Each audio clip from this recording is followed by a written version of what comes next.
દ્રષ્ટાંત, દ્રષ્ટિ સમક્ષ અંત. દ્રષ્ટાંત પૂરું થયું એટલે દ્રષ્ટાંત ભૂલી જવાનું, એમાંથી સાર શું લેવાનો છે એને ગ્રહણ કરવાનું. પણ અમે મોટા ભાગે જોયું છે કે લોકો સાર ભૂલી જાય, દ્રષ્ટાંતને યાદ રાખે છે. આજ મહારાજ આ દ્રષ્ટાંત બહુ સારું આપ્યું, આજ આ બહુ સારું આપ્યું. દ્રષ્ટાંત નથી યાદ રાખવાનું, એ તો અઘરી કથાને હળવી કરવા માટે દ્રષ્ટાંતનો આધાર લેવો. સવારના પોરમાં શાકભાજી લેવા ગયા, લઈને આવ્યા, આવતાની સાથે બૂમા બૂમ મચાવી દીધી.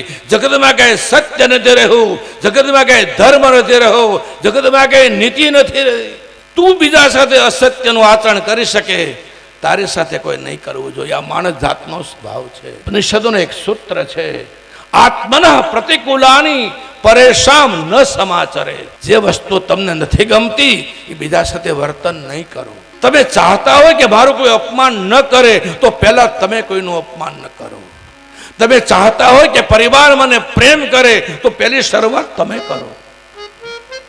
આત્મના પ્રતિકૂલાની પરેશાન ન સમાચરે.